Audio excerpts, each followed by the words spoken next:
बिस्मिल्लाहिर्रहमानिर्रहीम। अस्सलामुअलैकुम। आज नासिर को आने में काफ़ी देर हो गई थी। रात के 8 बजे थे जबकि वो 6 बजे घर आ जाते थे। थोड़ी देर के बाद दरवाजे पर दस्तक हुई। दरवाज़ा खोला तो नासिर बिना सलाम दुआ किए गुस्से में घर में दाखिल हो गए। उनके तेवर देखकर मैं समझ गई थी कि ज़रूर कोई ऐसी बात हुई है कि वो शदीद गुस्से में हैं। उनका रुख शज़ा बेटी के कमरे की तरफ था। वहाँ जाकर वो शज़ा को ना पाकर और भी मुश्तइल हो गए थे और मुझ पर चिल्लाने लगे कि शज़ा रात के इस वक्त कहाँ गई, क्या हो गया है नासिर, यहीं कहीं होगी, इसमें गुस्सा करने वाली कौन सी बात है। तब वो उसके कमरे की तरफ गए और वहाँ जाकर उसे पागलों की तरह ढूंढने लगे। इतने में शज़ा बाथरूम से बाहर निकली। शज़ा को देखकर नासिर का गुस्सा जैसे सातवें आसमान पर पहुँच गया। ये उसे बाजू से पकड़कर दूसरे कमरे में ले गए जो घर की अगली तरफ बना हुआ था। शज़ा चिल्लाते हुए अपना हाथ छुड़ाने लगी मगर नासिर बहुत गुस्से में थे। उन्होंने अपनी बेटी को बेदर्दी से कमरे में फेंका और बाहर से दरवाज़ा बंद कर दिया। यही नहीं, दरवाजे पर ताला भी लगा दिया। शज़ा की चीखें पड़ोस तक जा रही थीं। मुझे शदीद शर्मिंदगी भी हो रही थी। मैंने कहा, नासिर ये आप क्या कर रहे हैं? जवान बेटी को कमरे में बंद करके आपको सुकून कैसे मिल जाएगा?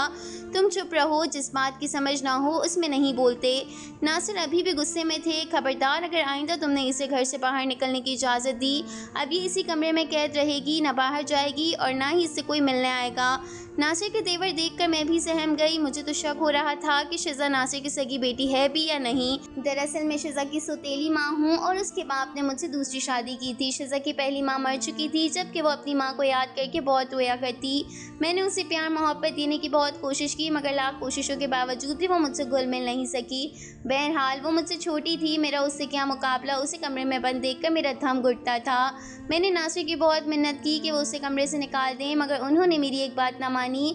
उस दिन शज़ा अपने कमरे में चिल्ला रही थी। मैं उसे खाना देने गई तो उसने मेरे पाँव पकड़ लिए। अम्मी जी, खुदा के लिए मुझे यहाँ से निकाल दें। बाबा से पूछें, मेरा कसूर तो बता दें, मैंने किया क्या है कि उन्होंने मुझे इस तरह कमरे में बंद कर दिया है? क्या मैं अपनी सहेलियों से भी नहीं मिल सकती? वो मेरे पाँव में पड़ी रो रही थी। मुझे उस पर तरस आ गया। बिन माँ की औलाद भी ज़माने के हाथों कितना रुसवा होती है। मैं तुम्हारे लिए क्या कर सकती हूँ बेटी, तुम जानती हो ना नासिर का गुस्सा कितना सख्त है, वो मुझे भी नहीं छोड़ेंगे। अगर मैंने तुम्हें यहाँ से निकालने की कोशिश की तो। कमरे में बंद मैं शज़ा उससे बातें कर रही थी कि फ़ोन की घंटी बज गई। मैं फ़ोन की तरफ दौड़ी, दरवाज़ा खुला रह गया। शज़ा शायद कमरे से बाहर निकल गई होगी।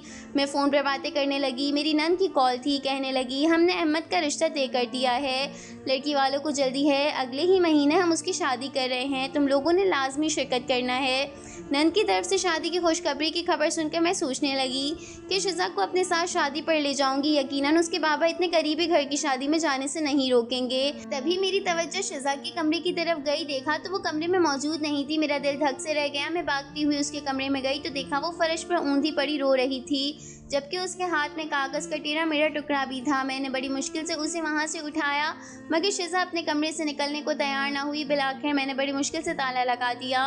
रात को नासिर आए, शज़ा को पूछा तो मैंने बता दिया कि उसका दम घुट रहा था, इसलिए मैंने उसे दूसरे कमरे में बंद कर दिया है। बोले ये वहाँ से निकलने ना पाए। बाहर की खिड़की को भी ताला लगा दो। मैं हरगिज़ बर्दाश्त नहीं करूँगा कि मेरी बेटी के बारे में कोई बात करे। बेहतर होगा तुम उसे संभाल लो, वरना मुझसे किसी किस्म की कोई उम्मीद मत रखना। अपने शौहर की बात का मान भी रखना था और अपनी बेटी को जुल्म से भी बचाना था। मैंने हामी भर ली मगर अगले हफ्ते ही अहमद की शादी थी। मैंने अपने शौहर से बात की कि अगर हम शज़ा को शादी में नहीं लेकर जाएंगे तो लोग हमसे सौ तरह के सवाल करेंगे, ख्वामख्वाह बदनामी हमारी ही होगी। सो बेहतर है कि आप शज़ा को शादी में शिरकत करने की इजाज़त दे दें। अगर उसे रोकेंगे तो ख्वामख्वाह इल्ज़ाम हमारे ही सर आएगा। वो बोले, सही बात है, तुम बिल्कुल ठीक कहती हो, लेकिन इस बात का ध्यान रखना है कि शज़ा कहीं जाने ना पाए। अगर ऐसा हुआ तो मैं तुम्हें नहीं छोड़ूंगा। नासिर के तेवर अभी भी बड़े सख्त थे मगर उन्होंने मुझे ये नहीं बताया था कि आखिर शज़ा बेटी का कसूर क्या था जो उसे उन्होंने कमरे में बंद कर दिया। खैर, मैं और शज़ा बड़ी बेसब्री से अगले हफ्ते का इंतज़ार कर रहे थे। अगला हफ्ता कौन सा दूर था, हम लोगों ने जुमेरात की शाम को ही तो जाना था। अहमद के घर खूब चहल पहल थी। नासिर की इजाज़त से मैं और शज़ा भी चले गए। शज़ा ने बताया कि वो अपनी सहेलियों से मिलना चाहती है। मैंने अपनी निगरानी में उसे उसकी सहेलियों से मिलवाया मगर वो बेताबी से किसी और का इंतज़ार कर रही थी। कभी नज़रें इधर घुमाती तो कभी उधर। उसका अंदाज़ बता रहा था कि वो किसी को कुछ बताना चाहती है। है, मगर मेरी मौजूदगी में ऐसा नहीं कर सकती। बहरहाल 2 दिन आफियत से गुजर गए। तीसरे दिन बारात ने लड़की वालों के घर जाना था। तकरीबन शाम के 7 बजे थे। सब लोग बारात के लिए निकल रहे थे। हम लोग भी गाड़ियों में बैठ रहे थे कि मैंने देखा कि शिज़ा चुपके से लोगों से नज़र बचाकर हुजूम से निकल गई थी। ऐसे में मैं अगर शिज़ा को बुलाती या फिर उसके पीछे जाती, उसे मना करती और वो बिखर जाती तो मेरे लिए ही मुश्किल पैदा हो जाती। तब भी चुपके से मैं भी हुजूम से निकल आई। मेरी नज़र अब अपनी बेटी शिज़ा पर ही थी। वो सड़क के उस पार चली गई। रात के अंधेरे में वो न जाने किससे मिलने और क्या करने जा रही थी, मगर प्यार मोहब्बत का किस्सा नहीं था, इतना तो मैं ज़रूर जानती थी, क्योंकि वो जिस हिसाब से परेशान होती तो इस बात से पता लगाया जा सकता था कि वो किसी से खौफज़दा थी या मुझसे कोई बात छुपा रही है। खैर, मैं शिज़ा के पीछे पीछे चली गई। उसने सड़क पार की और दाएं बाएं देखकर आगे बढ़ने लगी। मैं भी देखना चाहती थी कि आखिर शिज़ा चाहती क्या थी। थोड़ा आगे चलकर वो एक पीसीओ में चली गई और फिर वहाँ से उसने किसी को फ़ोन किया और फिर पीसीओ के पास ही बाहर आकर किसी का इंतज़ार करने लगी। तकरीबन 5 मिनट ही गुजरे होंगे कि एक बड़ी सी काले रंग की गाड़ी शिज़ा के सामने आकर रुकी। शिज़ा शान बेनियाज़ी से गाड़ी में बैठ गई। तब मुझे एहसास हुआ कि मैंने बहुत देर कर दी। मैं गाड़ी के पीछे भागी, उसे आवाज़ें दी, मगर उसने कोई ध्यान ना दिया। मुझे शदीद दुख और तकलीफ़ का एहसास हो रहा था और अपने शौहर का डर भी था कि शिज़ा अगर रात के इस पहर में गुम हो गई तो क्या होगा। इत्तेफाक से उसी वक्त वहाँ से एक टैक्सी गुजरी। मैंने टैक्सी को रोक लिया और उसे उस गाड़ी के पीछे चलने का कहा। टैक्सी वाले ने ऐसा ही किया। सामने वाली गाड़ी चलती जा रही थी, यहाँ तक कि चलते चलते गाड़ी ऐसे इलाके में दाखिल हुई जहाँ शरीफ लोग नहीं जाते। मैं ये देखकर बहुत हैरान रह गई कि मेरी बेटी यानी कि नासिर की बेटी ऐसा काम भी कर सकती है कि रात के अंधेरे में इस जगह आए जहाँ शरीफ लोग वहाँ का नाम लेना भी पसंद नहीं करते। मगर मैं मजबूर थी कि मेरी बेटी वहाँ जा रही थी। टैक्सी वाला भी समझ गया था कि ये कौन सा इलाका था। आसपास से आती मौसीकी की आवाज़ और हर दरवाजे में खड़ी एक खूबसूरत हसीना जिसके कपड़े नीम अरियां होते, ये देखकर साफ अंदाज़ा लगाया जा सकता था कि ये इलाका कौन सा है। टैक्सी वाला अब कुछ हिचकिचा रहा था। गाड़ी आगे बढ़ती ही जा रही थी, यहाँ तक कि वो एक खूबसूरत बंगले के सामने जाकर रुक गई। ये एक बड़ा आलीशान घर था। उसके आगे 2 सिक्योरिटी गार्ड्स भी थे और उस घर के सामने का माहौल बड़ा अजीब था। मैंने टैक्सी ड्राइवर से कहा कि मुझे थोड़ा सा आगे उतार दो। कहने लगा, बीबी जी, ये मोहल्ला आपके लिए ठीक नहीं है, आप शरीफ घराने की औरत लगती हैं। मैं तो आपसे यही कहूँगा कि आप यहाँ मत जाएं, वरना आपके लिए मुश्किल हो सकती है। मैं जानता हूँ आप इस लड़की के पीछे पीछे यहाँ आई हैं या फिर उस आदमी के लिए, लेकिन ये जब यहाँ से निकलेंगे तो तब आप इनसे बात कर लीजिएगा, अंदर जाना सही नहीं होगा।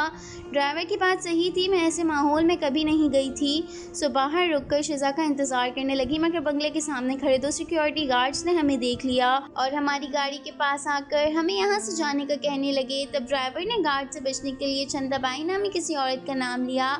गार्ड से कहा कि वो उसका इंतज़ार कर रहा है। तब गार्ड्स की नज़र मुझ पर गई, मगर उन लोगों ने मुझे कुछ ना कहा।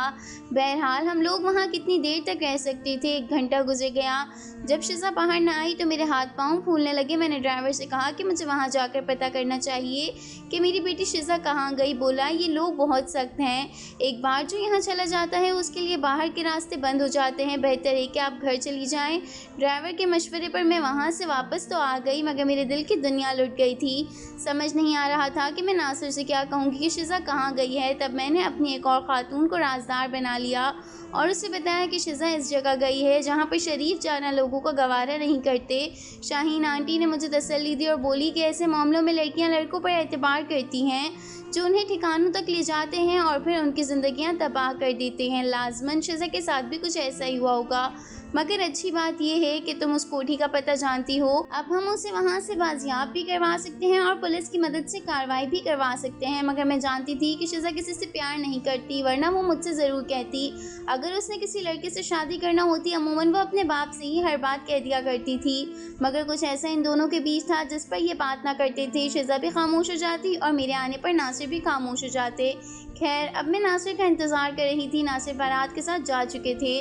रात के 10 बजे तक बारात वापस लौटी तो दुल्हा दुल्हन के साथ मिलकर बच्चे रस्में करने लगे तो मैं और नासिर फारिग हो गए। नासिर बोले, अब हमें घर चलना चाहिए, यहाँ ज़्यादा देर रुकना ठीक नहीं। गाड़ी में बैठने लगे थे कि वो शिज़ा का पूछने लगे। मैं खामोश रही। बिलाकर उन्हें सारी कहानी बता दी। मेरी बात सुनकर वो गुस्से से पागल हो गए, मुझे बुरा भला कहा और खूब गुस्सा किया, फिर सर पकड़ के बैठ गए। मुझे बहुत पछतावा हो रहा था कि ये मैंने क्या कर दिया। बहरहाल मैंने उन्हें मशवरा दिया कि हमें थाने चलना चाहिए, भले बदनामी हो लेकिन हमारी बेटी तो वापस आ जाएगी।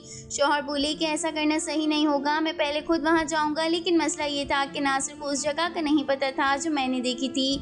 मगर मेरी हैरत की इंतहा उस वक्त न रही जब नासिर बोले कि मैं जानता हूँ वो बाज़ार हुस्न में कहाँ और किसके पास गई है, और ये भी जानता हूँ कि क्यों गई है। उन्होंने मुझे घर ड्रॉप किया और ख़ुद शिज़ा को लेने चले गए। मैं उनकी की हुई बातों पर गौर करने लगी। मैं सोचने लगी कि आखिर बाज़ार हुस्न में ऐसा क्या है कि बेटी भी वहाँ जा बैठी और बाप को भी इसके ठिकाने का पता है। दिल में कई बार ख्याल आया कि शायद शिज़ा नासिर की सगी बेटी ना हो।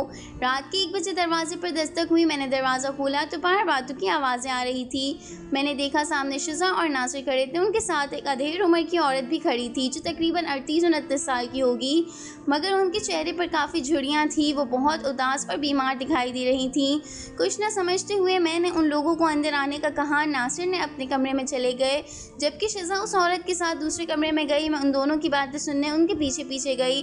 जब ये दोनों एक दूसरे से लिपट कर रो रही थी, लग रहा था कि ये दोनों एक दूसरे को काफ़ी अरसे से जानती हैं।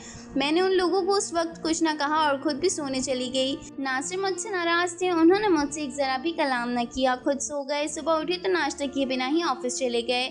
जबकि शिज़ा आकर नाश्ता बनाने लगी। वो किसी कदर जल्दी में लग रही थी। बोली, मुझे अभी नाश्ता बनाना है, ज़रा जल्दी कर दीजिए। उनकी हालत सही नहीं है। किनकी हालत सही नहीं है? अब जल्दी करें, ज़्यादा देर ना करें, ना बातें बनाएं। शिज़ा के लहजे में तल्खी थी। मैंने जल्दी से उसे चाय बना कर दी तो वो चाय लेकर किचन से चली गई। फिर भागती हुई आई, पानी का ग्लास भी ले गई। उससे गए हुए 2 मिनट ही गुजरे थे कि उनके कमरे से चीखने की आवाज़ें आने लगी। मैं भागती हुई गई तो देखा कि वो उस औरत के सीने पर सर रख कर रो रही थी, जबकि औरत का सर एक तरफ को ढका हुआ था और उसकी आंखें पथराई हुई थी, यानी कि अब वो इस दुनिया में नहीं रही। मैंने शिज़ा को बड़ी मुश्किल से संभाला। औरत का वजूद मुरझा गया था। लग रहा था कि उसकी ज़िंदगी की सांसें पूरी हो चुकी हैं। मैंने नासिर को फ़ोन करके सूरत हाल से आगाह किया। उन्होंने मुझे सख्ती से हिदायत की कि मैं किसी से इस बात का जिक्र ना करूं और ना ही शिज़ा को चीखने चिल्लाने दूं, बल्कि उसे भी सब्र की तलकीन करूं। मुझे हैरत हुई कि नासिर इस औरत की वफ़ात को सुनकर भी नॉर्मल है। बहरहाल मैंने शिज़ा को नॉर्मल रहने को कहा। थोड़ी देर बाद नासिर आ गए। उनके साथ 2-3 लोग थे। उन्होंने इस औरत को उठाया और नासिर इस औरत को अपनी गाड़ी में डालकर कहीं ले गए। शिज़ा रोती रह गई। जब वो संभल न रही थी तो नासिर ने उसे कमरे में बंद कर दिया। मुझे शिज़ा पर बहुत तरस आ रहा था। लगता था कि इस औरत से शिज़ा का गहरा दिली रिश्ता है। मेरा भी दिल अजीब सा हो रहा था। मेरी कैफियत ऐसी थी कि काटो तो बदन में लूँ नहीं। 3 दिन से घर की फ़िज़ा अजीब सी थी। थोड़ी देर बाद आकर शिज़ा का दरवाज़ा खोला। वो मुझसे लिपट कर फूट फूट कर रोने लगी। मेरी बच्ची, क्या हुआ है? तुम और नासिर मुझे कुछ भी नहीं बताते, बताओ तो सही ये औरत कौन थी? तब शिज़ा ने मुझे रो रो कर बताया कि इस औरत से उसका गहरा रिश्ता था और ये कोई और नहीं बल्कि उसकी सगी माँ थी। ये सुनकर मेरे पाँव तले से ज़मीन निकल गई कि नासिर ने तो मुझसे कहा था कि वो उनकी पहली बीवी फौत हो गई है। इस बात का मेरे दिल में बहुत दुख था कि नासिर ने मुझसे झूठ कहा है। खैर, उस वक्त शिज़ा को तसल्ली देना ज़्यादा अहम था। शाम तक वो संभल गई थी, मगर उनकी आंखों के नीचे रो रो कर हल्के पड़ चुके थे। नासिर आए तो मैं उनके सर हो गई कि आपने मुझसे इतनी बड़ी हकीकत छुपाई। बोले, मैं छुपाना नहीं चाहता था, लेकिन मसला ये है कि मैं इस औरत से नफ़रत करता हूँ जिसने मेरी बेटी तक का ख्याल न किया और अपनी शादी के कुछ अरसे बाद ही वापस अपनी रूज पर चली गई। तुम जानती हो महरीन, नासिर ने आंखों में नमी भर कर कहा कि मैंने इस औरत को इज़्ज़त दी, मोहब्बत दी, क्या नहीं दिया। मैंने उसे दुनिया भर की दौलत उसके पाँव में रख दी, मगर अपनी रूज से बाज नहीं आई वो। मैंने उसे इज़्ज़त दी थी, उससे शादी की थी, उससे एक बेटी भी पैदा हुई, मगर वो बड़ी बदबख्त औरत थी। उसने अपनी बेटी का भी ख्याल नहीं किया, बल्कि उसने उसे भी अपनी रूज पर चलाना चाहा। मेरी बेटी दिल की हसास, अपनी माँ की कमी की वजह से ये हमेशा अपनी माँ का खोज लगाती रही। खुदा जाने किस कमबख्त नौकर ने उसे बता दिया था कि उसकी माँ का ताल्लुक़ बाज़ार हुस्न से था। तभी एक आदमी की मिन्नत करने लगी और उसके ज़रिए अपनी माँ तक पहुँचने की कोशिश करने लगी। बिलाखिर एक दिन उसे किसी ने बता ही दिया कि उसकी माँ फ़लाँ जगह पर रहती है। ये उससे वहाँ चली गई। खुदा का शुक्र है कि तुमने बता दिया। जब मैं वहाँ पहुँचा तो शिज़ा अपनी माँ से मिलकर रो रही थी। मैं उसे ज़बरदस्ती वहाँ से लाया, ना आ रही थी तो उस बदबख्त को भी साथ ले आया जिसने हम दोनों बाप बेटी को बर्बाद कर दिया था। समझता हूँ कि इस औरत की यही सज़ा थी। खुदा जाने ये किस मर्ज़ में मुब्तला थी कि एक ही दिन में इसकी मौत वाक़ई हो गई। बहरहाल अब मैं शिज़ा के मुंह से इस औरत का नाम नहीं सुनना चाहता और ये ज़िम्मेदारी तुम्हारी है। नासिर ने ये कहकर मेरे कंधों पर बहुत बड़ा बोझ रख दिया था और मैं आज भी इस कश्मकश में हूँ कि अपनी बेटी के दिल में अपनी कैसे जगह बनाऊँ। अब आप ही बताएं, मुझे अपनी बेटी के लिए क्या करना चाहिए कि उसके दिल में तो अपनी माँ की मोहब्बत मौजूद है।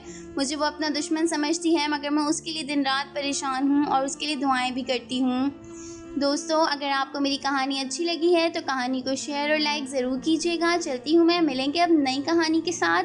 अपना बहुत ज़्यादा ख़्याल रखना। अल्लाह हाफ़िज़।